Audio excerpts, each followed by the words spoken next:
jawab pecat. Pecat. Sekali lagi, kalau saya bilang Yakut, Yakut, Pecat. Pecat. takbir. Apabila bisakumullah, aspirasi kita sudah disampaikan dan Bapak Kandepak insya Allah akan menyampaikan aspirasi kita. Oke, sekarang silakan membubarkan tertib. Insya Allah sampaikan. Dan ada kemungkinan kita diundang juga ke istana andai kata memang Yakut dipecat. Insya Allah kita akan datang ke sana bersama-sama untuk sampai Yakut dipecat. Jangan sampai Departemen Agama dipimpin oleh seorang Yakut. Setuju. Allahu Akbar. Saya akan sedikit kembali ke persoalan masalah ini, kronologi. Ya, karena di Komisi 8 saya termasuk unsur pimpinan. Ya, saya ini merasa terus terang kok ada kata-kata pimpinan Komisi 8 memahami usulan tersebut. Artinya kami menyetujui, Pak. Bapak telepon saya kan nggak setuju kan? Ini enggak puasa itu. Ya, yang pertama itu. Yang kedua, pemerintah disarankan mencari apa ini? Tulisannya kecil-kecil ini. Ya, apa? Dasar hukum. Apa menyarankan? Mungkin jelas kami tidak setuju kaitannya dengan kuota itu. Bapak alihkan 10.000 yang untuk ke haji khusus. Bahkan kami tidak mau diadakan panja lagi. Apa kata dunia? Ya enggak. Waktunya aja juga enggak mungkin. Dan sudah kita ajukan raker dan raker menjadi kepres. Ini harus cabut Pak 2 hari ini, Pak Jaja. Ini kata-kata Pak Jaja ini ya, siapa yang buat ini Pak? Siapa yang buat ini Pak? Staf kami Pak. Hah? Yang membuat adalah di bagian sekretariat Pak. Sekretariat. Sekretariat siapa Pak? Tim itu yang membuat. Kembalikan tim lagi. Bapak cabut ini kata-kata ini, nggak benar nih. Dikira ini kami kong kali kong dengan Kemenak untuk kaitannya dengan kuota irmap 10.000 itu. Iya. Ini harus cabut Pak. Cukup nggak? Siapa? A'udzubillahi minasyaitonirrajim. Bismillahirrahmanirrahim. Assalamualaikum warahmatullahi wabarakatuh. Alhamdulillah teman-teman, berjumpa kembali di channel Ibnu Azmin Official. Mudah-mudahan kita senantiasa dalam keadaan sehat walafiat dan selalu dalam lindungan Allah serta dalam limpahan rahmat Allah Subhanahu wa taala. Amin ya rabbal alamin. Teman-teman dimanapun berada, kali ini kita mereaksi kembali masalah pansus haji ini teman-teman. Kita menemukan satu video yang lagi viral juga di media sosial, di mana ketika pansus haji memanggil Direktur Bina Haji Umroh yaitu Bapak Jaja. Di dalam rapat tersebut, pihak pansus haji ini mencecar beliau teman-teman, mencecar Pak Jaja. Karena jawaban daripada Pak Jaja ini selalu memberikan jawaban yang berbelit-belit teman-teman. Pihak pansus haji ini sangat kecewa sekali kepada Direktur Haji dan Umroh karena tidak memperdulikan jamaah yang sudah antrian, yang sudah mencapai tahunan teman-teman. Bahkan ada juga jamaah yang ngantri itu sampai meninggal dunia. Maka di sini pihak pansus haji sangat kecewa kepada Direktur Haji dan Umroh. Nah, kali ini kita akan mereaksi satu video yang kita ambil daripada channelnya TPR Parlemen teman-teman. Tidak ada yang kita potong. Dan teman-teman mohon disimak baik-baik, jangan di skip agar teman-teman bisa memahami dan menarik kesimpulannya. Mari berikut ini. Iya, waktu diskusi itu Bu, enggak berdasarkan hasil rapat kita Bu. Rapat antara pemerintah dengan DPR. Bentar. Sebentar Pak. Bentar, saya dalami sedikit.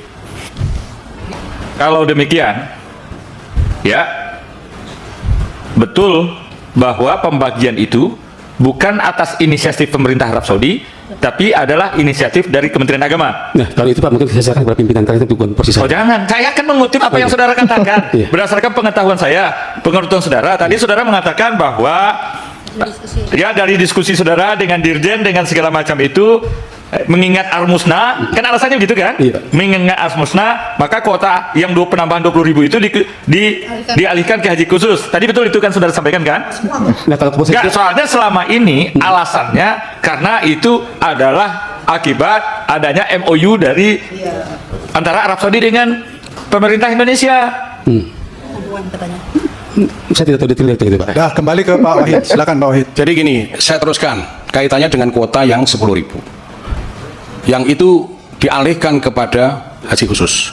Dari 8.000 itu yang terpakai berapa Pak? Dari 10.000 itu. Jadi izin Pak Wahid, kami sampaikan kuota kita sebesar 27.690. Gemetar menjawabnya teman-teman. 25.527. Untuk petugas, Oh, enggak. Saya enggak ngomong petugas. Ya. Jadi semula, Pak, itu kan kuota haji khusus dari 241.000 kan kuota 241.000, haji khusus kan 8% 19.280. Karena ada aturan sendiri yang dibuat oleh Kementerian Agama, Anda tahu siapa nih yang perintah, Kemenang atau Dirjen atau Pak Jaja ya. 19.280 itu menjadi 27.650. 650. Ya. Nah, ini yang angka kelebihan sebanyak itu dipakai untuk siapa dan kloter mana saja itu? Yang pertama, Pak, untuk pengisian kuota haji reguler dengan haji khusus agak berbeda, Pak. Untuk haji khusus, pengisiannya berbasis kuota nasional, Pak. Apabila masih ada kekosongan, maka dia diisi oleh jemaah berbasis PIHK, Pak. Itu dalam aturan seperti itu, Pak. PIHK ya? PIHK, Pak. Mohon maaf Pak, saya mau ngutip pasal 64. Pasal 64 itu poin 2, kuota haji khusus ditetapkan sebesar 8% ke kuota haji Indonesia. Lalu saya langsung loncat ke 4, Pak. Ke nomor 4-nya, pasal 64. Pengisian kuota haji khusus dilakukan berdasarkan urutan pendaftaran secara nasional. Ini harus konsisten nih Pak Jaja. 40 tahun Anda ada di Kemenang, tadi disumpah dengan 40 Quran. tahun. Jadi fokus pertanyaan kita itu kan sederhana banget. Bagaimana 27.000 itu tiba-tiba satu menyalahi pasal 64 nomor poin 2, yang kedua tidak sesuai dengan pasal 64 poin 4. Itu aja Pak Wahid.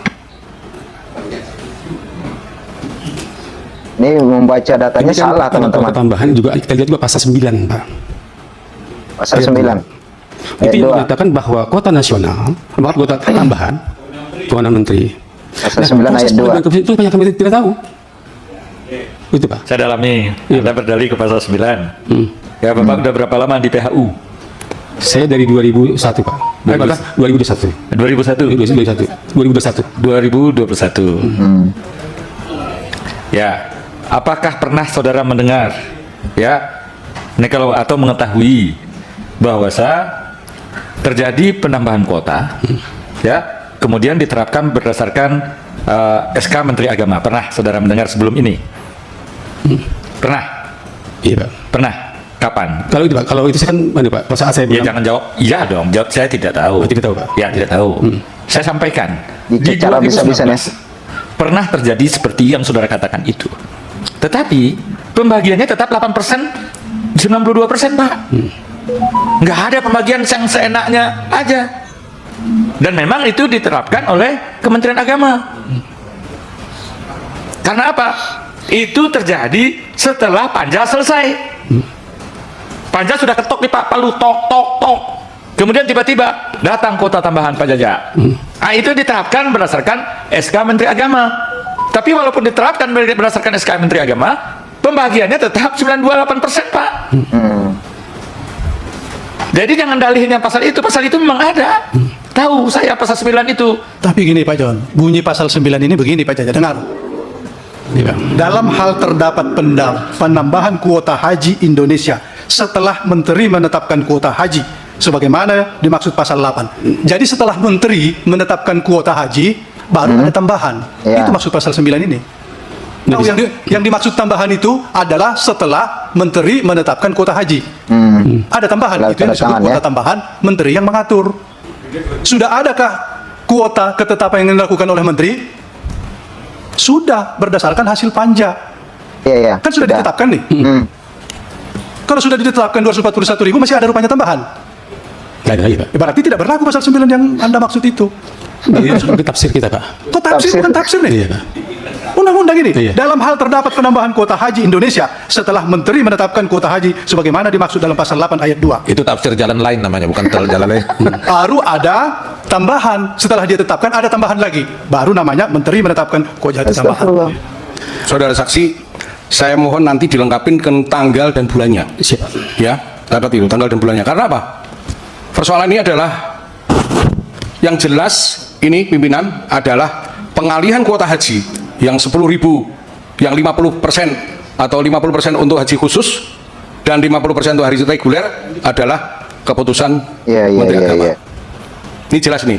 Dengan ini beliau cuma ini kami mohon nanti dikasih kopian keputusan-keputusan KMA itu dari KMA tahun 1005 dan 130 sama keputusan Dirjen.